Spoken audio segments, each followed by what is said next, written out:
Welcome back, friends. Today we're going to be revisiting mpDAO from Metapool. I've been looking at this market with a very keen eye and identifying all the potential forces, scenarios. So in this video, I'm just going to start unpacking it progressively, and hopefully by the end of it, you can make up your own mind on what may be a good strategy for you if you do decide to take action. As always, do your own research and let me know in the comment sections below if you're having a good time. Okay, let's get started. So the first thing is entry level. I'm looking at the screen and I'm seeing a 69% APY. First, my inner child giggles. But second, this looks crazy, especially when you take into account that not only is it a very high APY, but it is paid out in stNEAR. So that's the first thing that I think it's very important to know about mpDAO. It is not an inflationary token. Actually, when there was a transition from Meta mpDAO, the total supply was reduced by 25%. So there was 1 billion Meta, which is a former Metapool governance token. And now there is only a total of 750 million.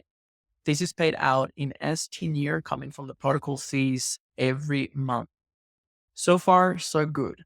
So my next question would be, okay, the APY looks pretty good and it gets paid out in stNEAR, but what about the underlying asset? Like, what is mpDAO? Am I buying some shitcoin that I'm going to lose 100% of the value? So I would have to get the reassurance that the high APY is going to last for a minimum number of months to at least make my money back.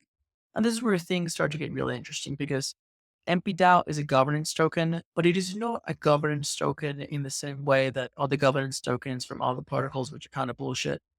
mpDAO is a governance token that does several things differently. The first one is that because no one really likes to participate in governance, they reward people to participate in governance. In fact, that's how you actually unlock these 70%. You lock your mpDAO for up to 300 days. If you do less days, it's a smaller APY, but it's still pretty chunky. And then you have two things in which you can vote on. The first one would be on the first one and the most popular would be on how to delegate the NEAR that has been delegated to Metapool. Worth mentioning that there was a recent Metapool improvement proposal that increased the percentage of NEAR that gets delegated by votes from 25 to 30%. And it's very relevant because that results in over 1 million extra NEAR that can be delegated by votes. Up here, we can see there's a total of 22.5 million NEAR, 6.7 get delegated by votes. Now we identify an additional variable, I guess, two, the two sides of the said coin. On the one hand, now we have an additional strategy or stacking, because now not only could you lock your mpDAO and receive 70% for participating in governance, but you can also vote for your own validator. Now you'd be looking at 70% plus whatever additional delegation you get.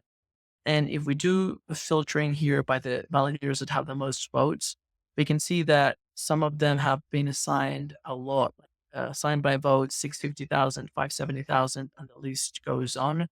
So this can be, and then the other side of the coin is now we can see how not only can a high APY from voting be a source of demand for mpDAO and guarantee that its value will remain over time, but now we also got to take into account the Hunger Games type of scenario that plays out here, where validators can basically start beating against each other to increase your delegation because they're getting a lot of value from that extra delegation. And here is where maybe we should consider another set of variables. I would call these a set of assumptions or reasons to be bullish.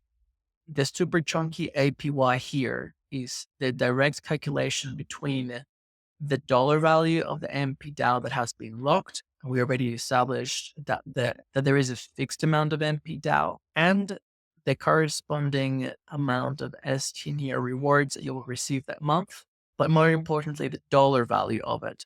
So here you may want to try to model what may happen if the price of NEAR doubles, like it has over the last few months, while the price of mpDAO remains flat. Well, that means that now the estimated APY, it's not 70%, it is 140%. So the first assumption that I would make is that if we're really entering into a bull market and we expect the price of altcoins and NEAR to be on the way up, at some point, something has to break. Like this just seems unsustainable. Like 70% to me already seems insane. And eventually the price of mpDAO has to catch up. And I think I already mentioned that there really isn't much circulating supply, but we'll break down the supply in just a minute.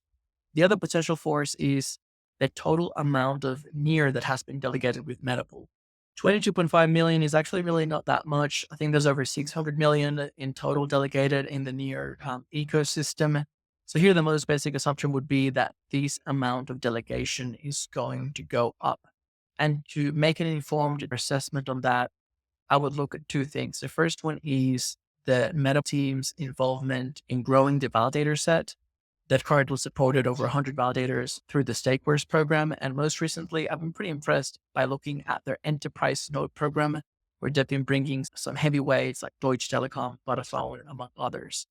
So there's a very, very good chance that the amount of money delegated with them will keep going up, which in turn would mean that the monthly rewards in stNEAR would also go up, which would also bring this APY up. The second assumption would be on the user side.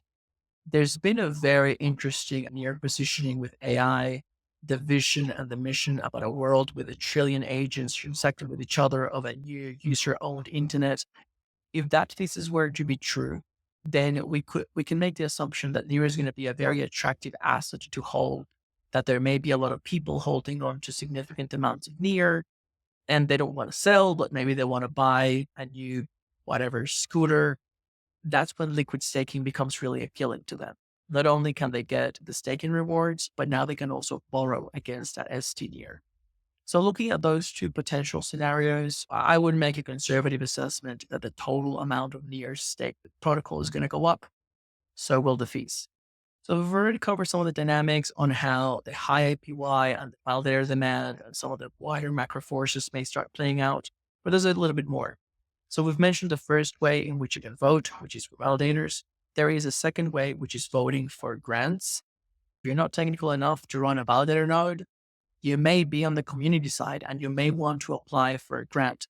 These run every few often, and you can see a scenario where teams would be interested in securing enough voting power to make it more likely for their proposals to be funded. So this is yet another variable that it's hard to quantify, but should give us a sense of that demand and value for mpDAO.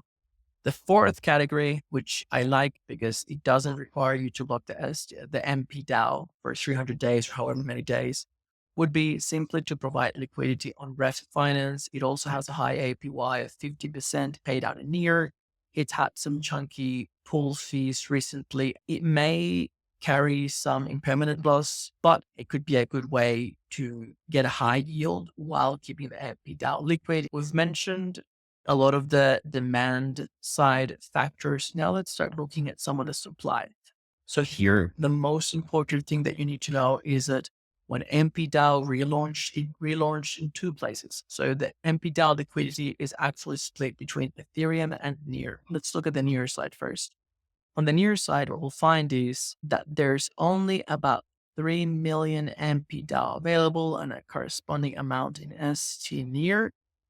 And so it really isn't much mpDAO. Here, the calculation that you may want to do is how much mpDAO would be in demand from people wanting to pursue those opportunities that we just mentioned, 70% APY or others. But, and this is an important but, we also need to look at the mpDAO pools on Ethereum. So on Dexscreener, if you look at mpDAO, the first one that comes up is the NEAR one, and then we've got Ethereum and T also on Ethereum, both in Uniswap. And these two have an interesting dynamic. So on the Ethereum pool, there are just under 11 million mpDAO available, but only 4.4 ETH, which is only 60,000. It's a big gap here. And there is a similar pattern on the USDT pool, where there's 9 million mpDAO available in the pool, but only 60,000 USDT available. So the dynamic that comes up here, which will be pretty obvious, which we've already seen, is most of the demand is on the NEAR ecosystem. And as soon as the price starts to go up on NEAR, because there isn't much available on the pool, some arbitrators come in, they buy an Ethereum, send over to NEAR, and dump. So right now there is a perfect equilibrium in the market, but perhaps the most valuable advice I could give you if you do decide to participate is just to be mindful that if the price starts to get too high or near, either wait for the arbitrators to come in and balance it out, or you can purchase directly on Uniswap on the Ethereum side. And this leads us to the next point, perhaps alpha. This is a recent announcement. So there is the Beach2 wallet. That's bitju.app. And that is a way that you can transfer mpDAO between Ethereum and NEAR. It's pretty straightforward. You just have to create an account. You select deposit, select mpDAO. And when you click on the network where the transaction is originating, it will give you an address. You send the assets in as if it were like a centralized exchange. And then once you have your balance available here, you simply click send, choose your blockchain, the asset you have available, and the network that you want to send to. And the last thing that I'll mention on the supply side is that there really isn't much mpDAO available, and the forces are for more and more to get locked up. I could probably share this public link to the mpDAO statistics, but if we look at the unlocking trenches, there's less than 2 million being unlocked over the next 200. Let me know what you think. Friends, reminder that this is not financial advice, and do your own research. Bye.